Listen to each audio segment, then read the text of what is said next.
The Pacific Ocean at night is a void unlike any other.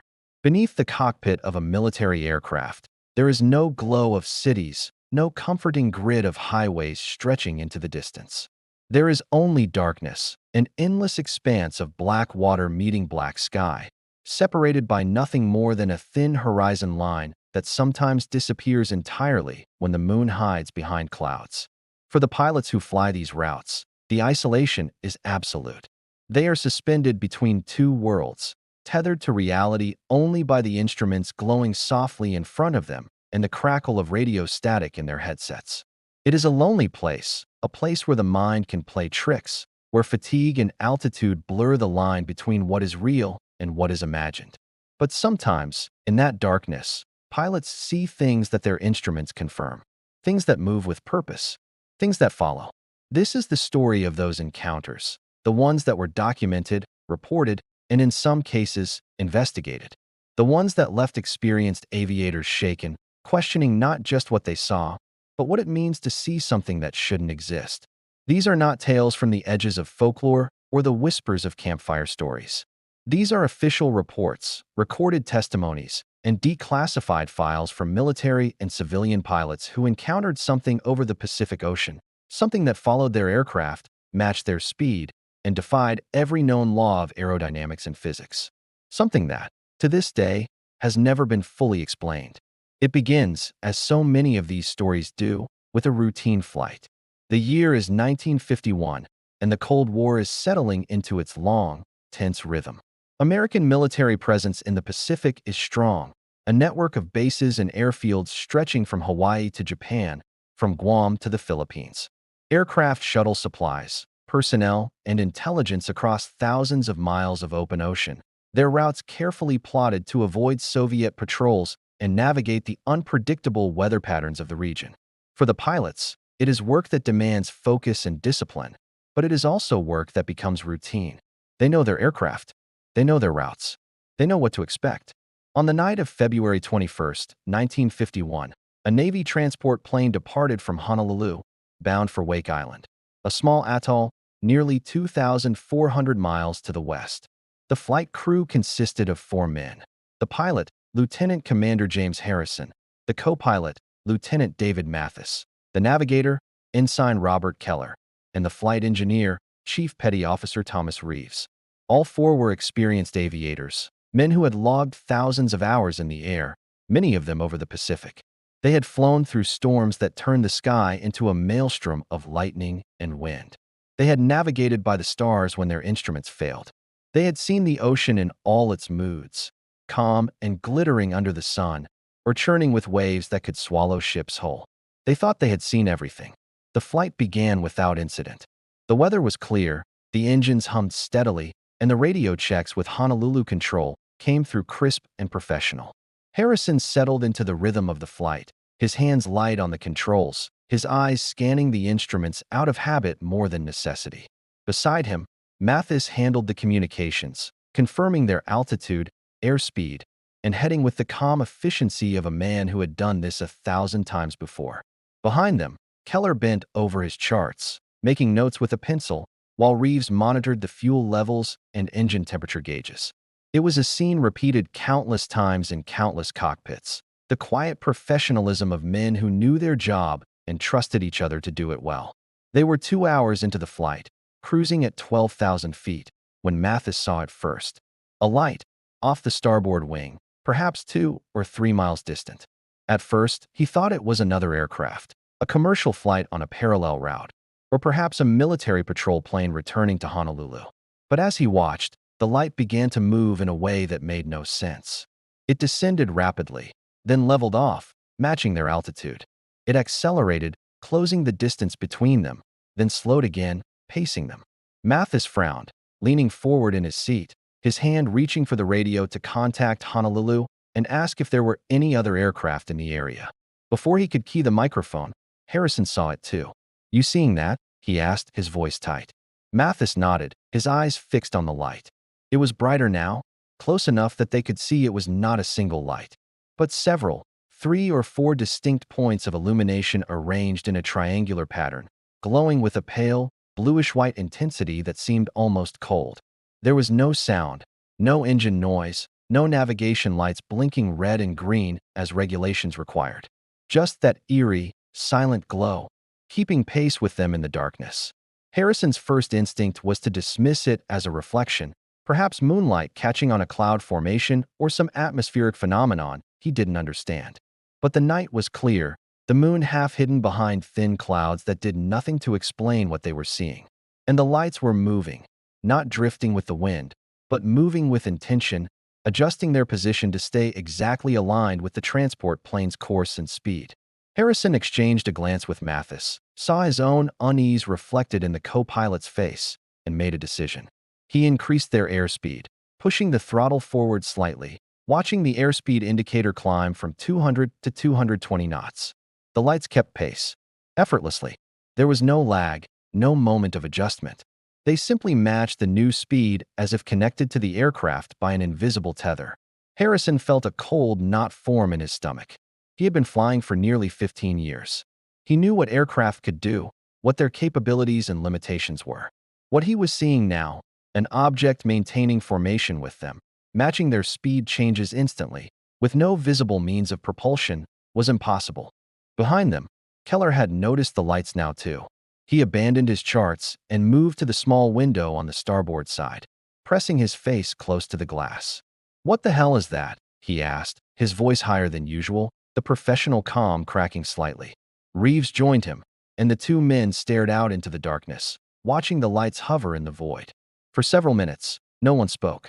The only sounds in the cockpit were the steady drone of the engines and the faint hiss of the radio, tuned to the frequency for Honolulu control, but silent now, as if the entire Pacific had gone quiet. Harrison made another decision. He banked the aircraft to port, a gentle turn that would take them off their direct course to Wake Island, but might shake whatever was out there. The lights followed, maintaining their distance, their formation never wavering. He banked harder, a steeper turn that pressed the men against their seats, the wings tilting at an angle that would have left any pursuing aircraft struggling to match. The lights turned with them, as if the maneuver required no effort at all. Harrison leveled off, his hands gripping the controls tighter now, his knuckles white.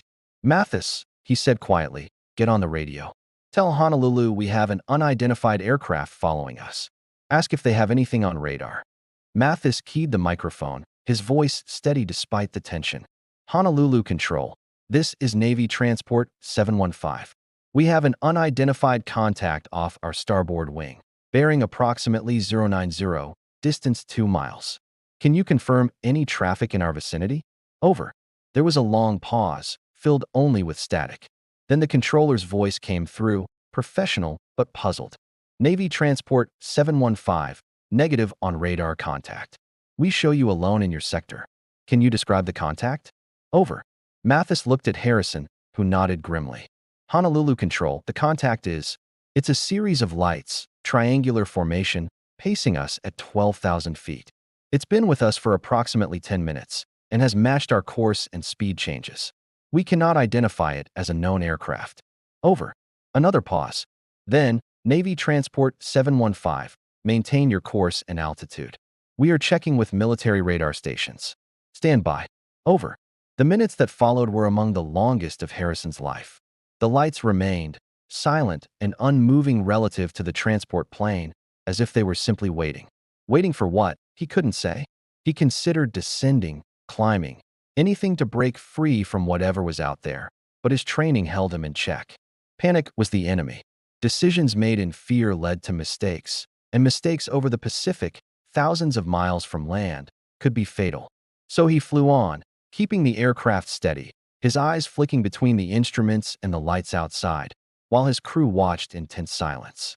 15 minutes later, Honolulu Control came back on the line. "Navy Transport 715, we have contacted military radar at Barber's Point. They confirm no traffic in your vicinity. We are listing your contact as unidentified. Continue to your destination and report any changes." Over. Harrison acknowledged, his voice flat. Unidentified. The word hung in the air, inadequate and unsettling. It meant the military, with all its radar stations and tracking systems, had no explanation for what they were seeing. It meant they were alone with something that shouldn't exist. The light stayed with them for another 40 minutes. Then, as suddenly as they had appeared, they were gone. Harrison blinked, leaned forward, scanned the darkness where the lights had been just seconds before. Nothing. The sky was empty again, just the stars and the faint glow of the moon through the clouds. He looked at Mathis, who was already keying the radio to report the disappearance. In the back, Keller and Reeves exchanged glances, their faces pale in the dim glow of the cockpit lights. They landed at Wake Island 3 hours later, their report already transmitted ahead.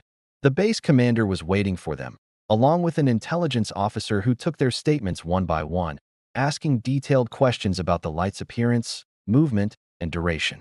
Harrison described everything as precisely as he could, but he knew how it sounded. Lights in the sky. An unidentified object. No radar contact. It was the kind of report that could end a career, branding a pilot as unreliable or worse, delusional. But the intelligence officer didn't dismiss them. He took notes, asked follow-up questions, and told them their report would be filed and investigated. Then he told them something else, something that made Harrison's blood run cold. "You're not the first," the officer said quietly. "There have been other reports. Similar encounters. Over the Pacific, over the Atlantic, over land. We're trying to understand what they are." Harrison and his crew were debriefed again the next day, and then told to continue their duties as normal. The incident was classified, the details buried in files that would remain secret for decades. But Harrison never forgot that night. He flew for another 20 years, logged thousands more hours, and never saw the lights again. But he knew they were out there. And he knew that whatever they were, they had followed his aircraft with a purpose that still, to this day, defies explanation. Harrison's encounter was far from unique. Throughout the 1950s and 60s, as air travel expanded and military aviation crisscrossed the Pacific with increasing frequency, reports of similar phenomena accumulated in classified files.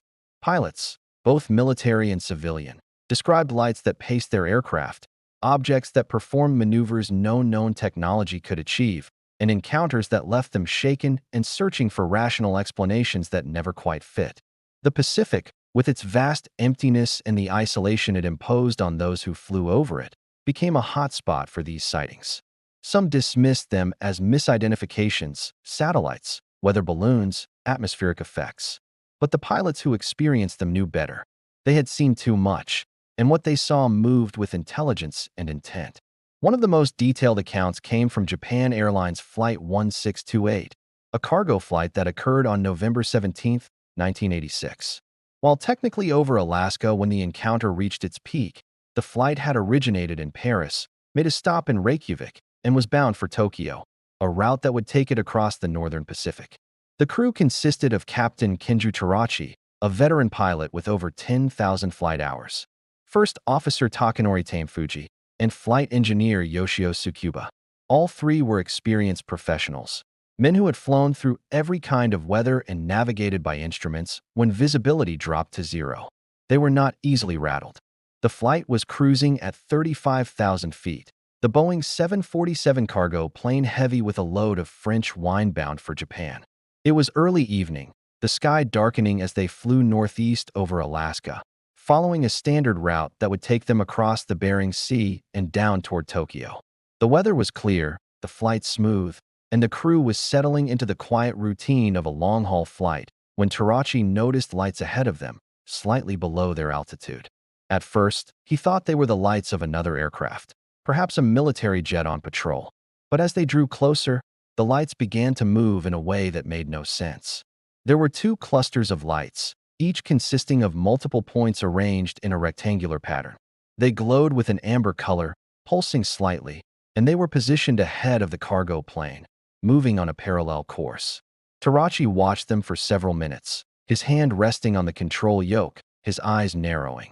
The lights were too bright to be navigation lights, and they were moving too slowly to be a jet fighter. He called Anchorage Air Traffic Control, reporting the lights and asking if there were any military aircraft in the area. The controller checked and came back negative. No traffic nearby. Then the lights moved. They accelerated suddenly, closing the distance to the cargo plane in seconds, then stopped, hovering directly in front of the cockpit. Terachi felt a wave of heat wash over him, as if the lights were radiating energy. He could see them clearly now, not just points of light, but what appeared to be structures, solid objects with the lights embedded in their surfaces.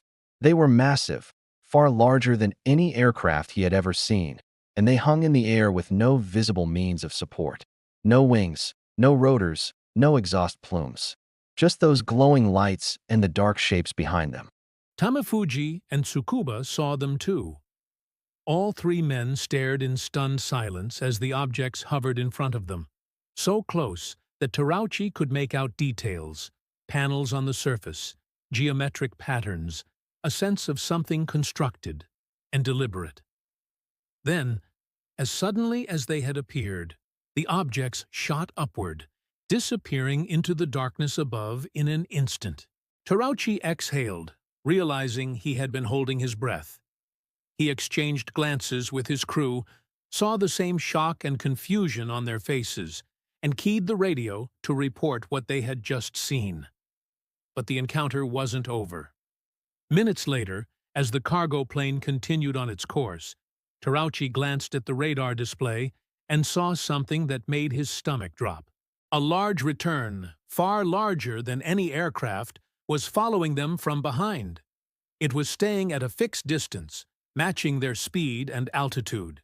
He called anchorage control again, his voice tighter now, and reported the radar contact.